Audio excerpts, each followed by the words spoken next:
Hi guys! So, today ay maglalagay tayo ng pumice stone sa ating mga succulents dito na dinagdagan ng garden soil last time guys. So, ayan, napakita ko naman na ito sa inyo guys. So, yung mga walang toppings, yan yung mga dinagdagan natin ng garden soil. So, ayan. Tanggalan lang natin to guys ng dry leaves. Para hindi na maipon yung dry leaves ni rose cabbage. Ayan. Nakapagwalis na din ako dito guys. Ayan.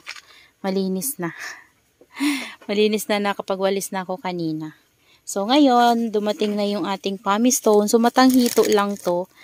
Kasi wala na yung corn size. And shoutout pala kay Sis Jamaica sa pagbili nito sa akin.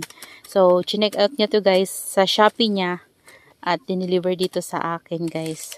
Ayan. Thank you sis. So, maglalagay tayo ng toppings. Ito guys yung matanghito size. And yung gamit ko kasi dito ay ayan corn size. Ayan. Pero okay lang yan. Ito yung lalagay natin dito. So, para sa akin guys, importante talaga yung paglalagay ng toppings sa ating mga succulents kasi kapag nagdidilig tayo, hindi natatapon yung soil mix natin. Tanggalin natin yung ang tigas ng guys ni lawi, yung dry leaves. Hindi na natatapon guys yung soil and hindi nadudungisan yung plants natin. Kagaya nito, garden soil yung ginamit natin sa kanya. Kapag dinilig natin yan siya guys, so pwedeng madudumihan yung ating succulents. Ayan. And bukod doon guys, net silang tingnan. Maganda silang tingnan. Presentable tingnan. Kapag mayroong toppings. Ayan. Dapat yung leaves din nila guys, sa ilalim hindi nakakadikit sa soil. So, yun din yung isang dahilan kaya naglalagay ako ng toppings sa kanila guys na pumice stone. Pwede naman kahit anong toppings nyo guys. Ako kasi pumice talaga yung ginagamit ko. Before nakapag-try na din ako ng ng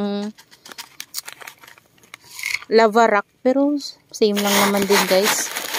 So, nag-stick na ako dito sa pumice stone.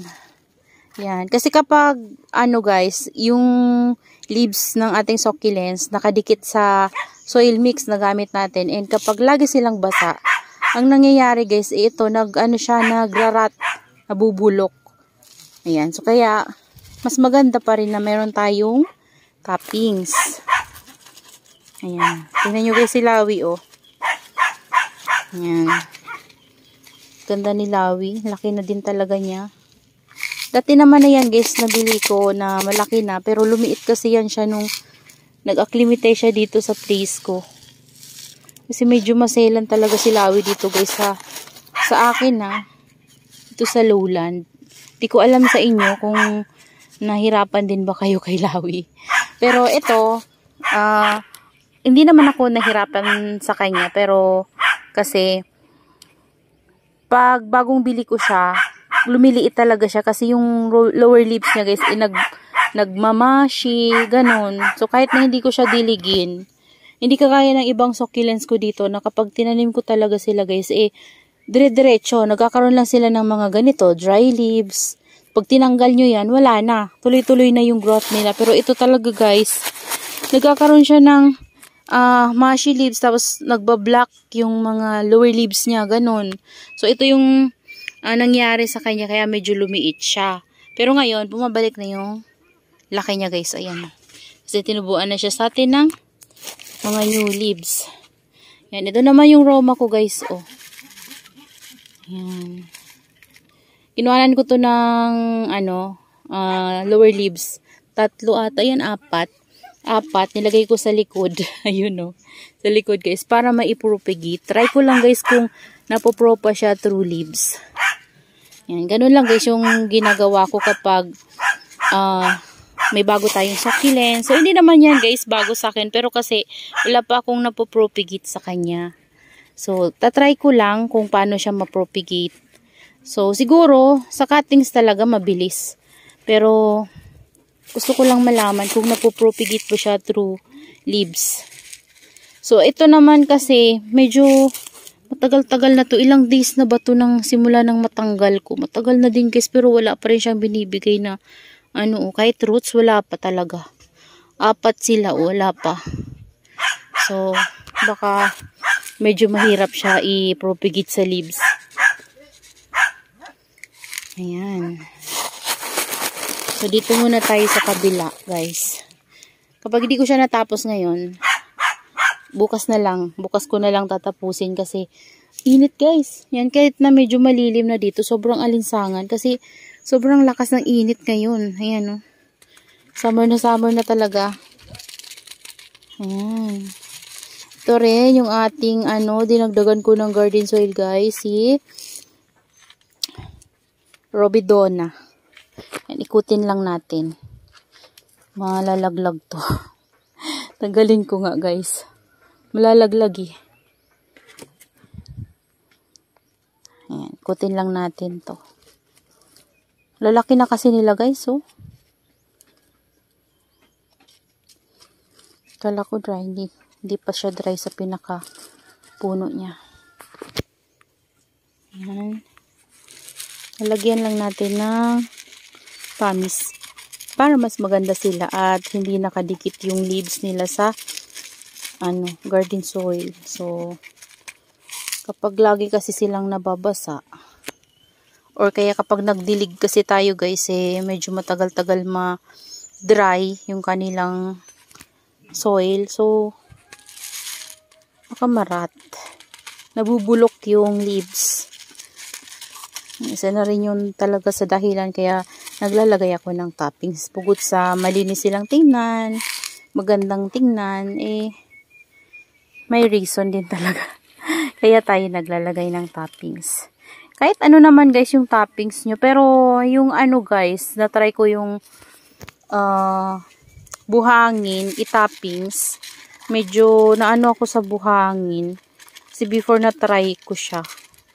Parang guys, yung yung soil natin. So, kapag diniligan natin, parang nahalo siya doon. So, parang, di ko alam, parang guys, hindi type ng succulents ko.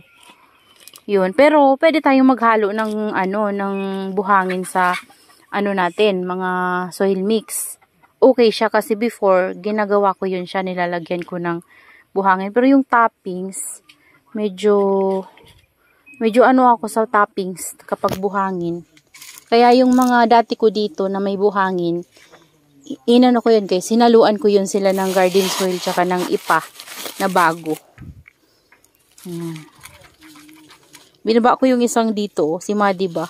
Kasi wala tayong mapaglagyan ng pamistone. Mahirap yung sa baba ako kukuha. Ayan.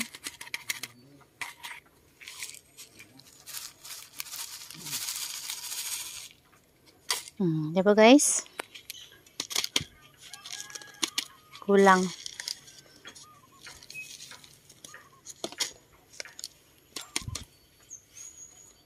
Kailangan yung ilalim na lalagyan din, guys, Mahirap lang kasi isa lang yung gamit kong kamay sa paglagay. Kasi yung isa ay nakahawak sa camera natin. Ayan, 'di ba, guys? Ang ganda na. Ayan, tingnan niyo to, Parang masosobrahan siya sa init. Ayan, pero kinakaya niya, guys. Sobrang init talaga dito ngayon. Ayan, siguro sa inyo din, guys, kasi summer na talaga. Pero kapag gabi, pag madaling araw na, guys, ang lamig. Grabe, sobrang lamig.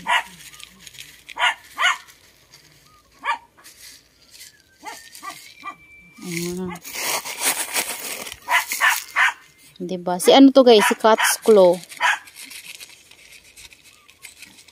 Si Cat's Claw. Lumalaki na siya, guys, Before maliit lang to, Ngayon lumalaki na, Tingnan yung growth niya, Medyo umano na yung dito niya na leaves. Ayan, tapos yung akoho ko guys na kinat doon sa pinaka puno niya. Sa labas yung puno nito guys. So ayan oh. Medyo na ano siya oh. Uhaw. Mamaya diligin natin. Uhaw na siya. Ayan, dito tayo.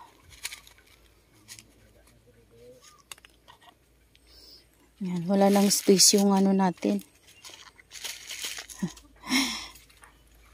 Puno na to guys eh. Puno na yung pot ng dahon. Kunti na lang yung space niya. Ingatan ko lang guys ano. Huwag mo dikitan si Lawi kasi pangit.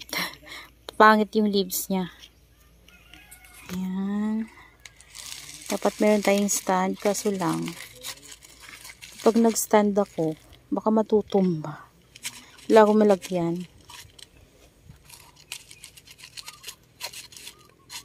And ayoko na to guys tanggalin pa dito sa lagayan nila kasi mabigat.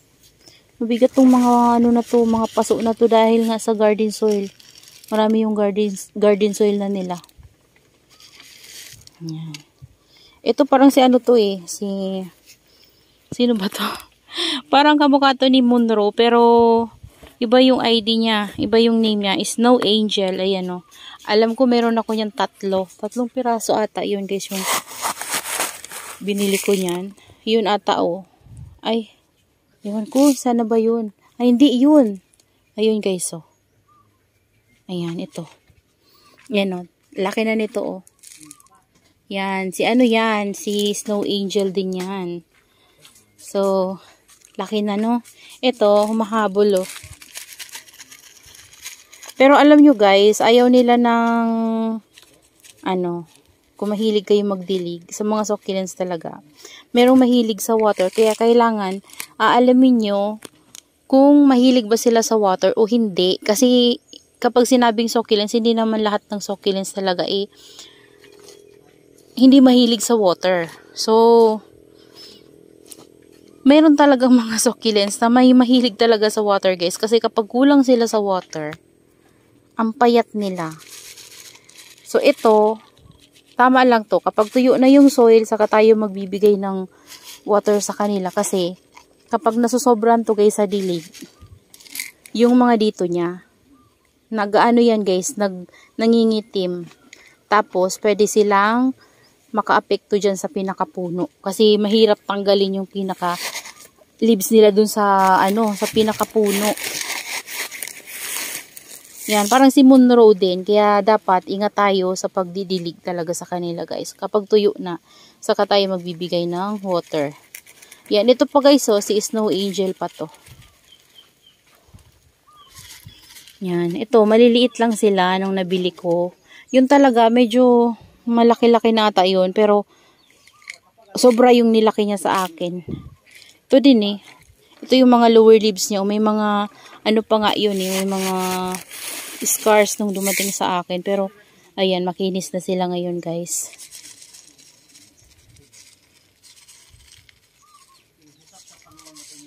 Ayan. Ganyan lang naman guys yung ginagawa ko. And pagkatapos natin silang lagyan ng toppings para malinisan yung ano nila guys. Yan, yung mga pamis dyan sa taas. Pwede tayo mag-spray ng water. Or, hayaan na natin. Kapag nag-water tayo, saka natin sila sprayhan. So, malilinisan sila. Kasi, yung pamis, meron parang mga powdery yung iba. So, mas maganda talaga na masprayhan din natin sila para malinisan. Ayan. Ayun po guys. So, tama na siguro muna to guys. Ayan, sila muna yung lalagyan natin ng topping. So, meron pa tayong lalagyan. 1, 2, 3, 4, 5, 6. So, 6 na lang sila guys na lalagyan natin. So, sa ngayon, ito na lang muna guys para makalabas na tayo. Sobrang init talaga guys. Sobrang alinsangan. So, that's all for today's video. And I hope you enjoy watching and see you on my next vlog. Happy gardening everyone. Bye!